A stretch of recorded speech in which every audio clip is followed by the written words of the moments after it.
Okay, we're on to the next tool. This is gap analysis.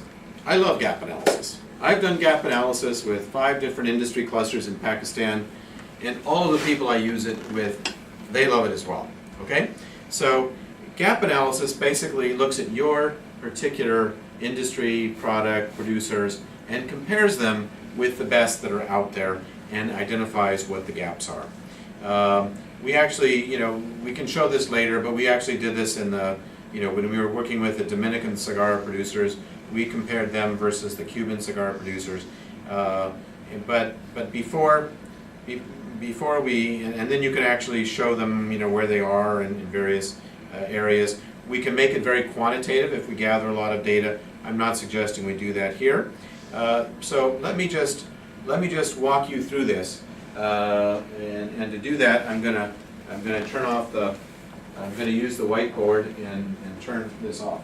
So this is gap analysis.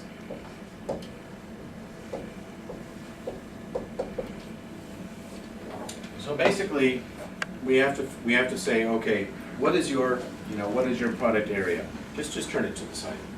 Just face it and towards the window. Yeah. So we haven't really talked about MAP. Okay, so let's take MAP. Medicinal and aromatic plants. So basically, what we say is, what does it take? Who are the best producers of medicinal and aromatic plants in the world? And I want you to give me some ideas of countries that really do a great job of this. Okay, since I can't actually interact with you here unless somehow we manage to Skype in on this. Some of you, and I'm not suggesting I lead the discussion on this, but some of you may say, oh, well, Germany. Okay, so you're going to say Germany's really good because they have really high quality aromatic plants. And then somebody else will say, well, medicinal and aromatic plants, actually, the Chinese are using these wonderful herbs and herbal remedies, and I think China is really good. Okay. They're still using, roots of this and, branches of that and things. Okay, so maybe that. And then maybe somebody else will say, well, I actually think the USA is really good because they have such a large market, and the biggest markets for some of these aromatics are in the USA. Okay. And other people might say France or the UK or Sweden, or I don't know. So those of us that are here, we're here back in the States, but where are the best medicinal and aromatic plants produced and marketed and sold, Jamal? I think Indonesia. Indonesia? Okay. All right. Gareth, do you have any opinions? Looks like you got them on there. Those are my So top ones. I'm not an expert in MAP, okay? But and you might put in other countries here. But I'm just telling you the process that you're going to walk through in your group, because you are going to try this at home, by the way. You are going to do this in your tables. Okay, so then you ask the question, okay, we're now going to add, Pakistan. Or you could do even your regional producers. And the next thing you're going to say is, okay, well, if these are the best in the class, if these are the best in the business, what is it that they're good at? Shout me out some things that you think they're really good at that make them the best. What does it take to be competitive? What does it take to be excellent?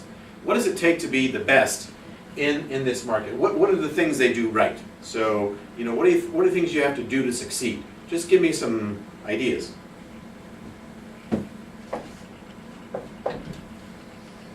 So Germany is good at processing. Okay, it might be that they're really good at the processing, and what is it about the processing?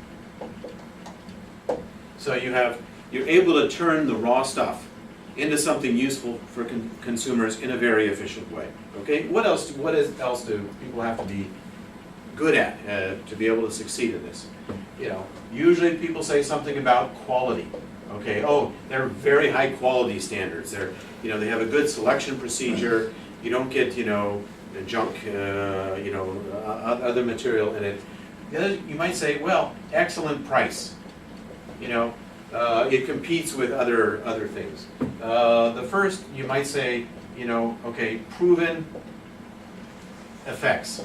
Okay, so you may, in the U.S. or Germany, you might increase the sales of something if you can show that it's just as good as vitamins or just as good at other medicines or what have you. So proven effects and certifications.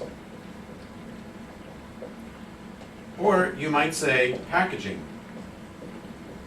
Oh, the Germans, they have, and the Americans, they have this lovely packaging. And then you might also say something about, well, no, it's consumer awareness. That in China and Indonesia, you don't really need the beautiful packaging. These people know about these things already. They like them and they use them. Okay, so let's give everybody 1 to 5. 5 is the best, 1 is the worst. Okay? So Germany, what would you give them on processing? Oh, they're a 5. Okay, China, they're a 4. US, 4.5. Okay, if you can't agree, you can split the difference. Indonesia, well, they've got some issues still in their processing. They're like a 2. And Pakistan, what do you give them? You give them a 1 to a 2? I don't know. But it's not, I'm just making it up, okay? Quality. Okay, Germany, high. US, high. China, 4. Indonesia, 3. Pakistan, 2 to 3. I don't know. You guys decide. Price. Oh, well, they're very expensive. So the Germans are the most expensive. Americans are pretty expensive, but not quite. China is extremely efficient, so they get a 5. Indonesia gets a 4. They're not quite as efficient at low prices as the Chinese. And Pakistan, yeah, the prices aren't that high, so let's give it a 4.5. Proven effects and certifications. Germany is 5. Americans insist on it. Okay, otherwise you can't sell something there, or you'll get sued. China is like, well, they're improving, but they're going up. They're still not there. Indonesia hasn't really done this, so they're like 2 to 3, and they're catching up. Pakistan, 2. Sometimes we do it, yeah, not very often. Okay, packaging. Okay, so we get a 5 here, we got a 4 here, we got a 5 here, we got a 3 here, we got a 2 here. Consumer awareness here. Okay, the Germans, pretty good. The Chinese, yeah, they're there. The Americans, they're like, mass market still. Some of them, there are niches that get it and others that don't. But these guys pretty much understand it. And pretty much in Pakistan, people already are, they know it's good and we can do more to reinforce that. Okay, so what you do is, the gap, now you quantify the gap. You take sort of the average, of these scores, and where are we between us and, say, the best? Okay, well, we got a lot of catching up to do. We have, between 3 and 4 is the gap. Here, okay, it's between 2 and 3 we have to catch up. Here, well, we're actually pretty good. So we're doing pretty well on the price.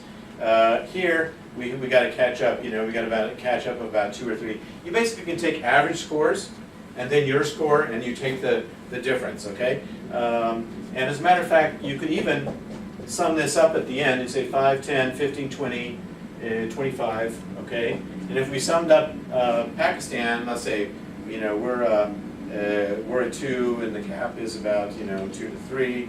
Here the gap is, 2 to 3. If you sum this up and you said, okay, 1.5 plus 2.5 is 4, 8.5, 9, 11, 13, 17.5, okay? So 17.5 versus 25, and you can add them up and you can say, okay, here are the areas in which, here are the most serious areas in which we need to improve. Okay? That's gap analysis. Now what I want you to do at the tables is I want you to do the same gap analysis that I just did for your product area, but using your own expertise. And don't worry, if you can't agree on it, just go around and take the average and put it up, okay? I don't want you to spend a lot of time on, no, I think this, I think not. But if there are different points of view, explore why there are those different points of view. Why somebody thinks one way, somebody else thinks another way, and see if you can understand and gain, you can often gain insight into your perceptions in this way, and that's also useful. Okay? Gap analysis, ready, set, go.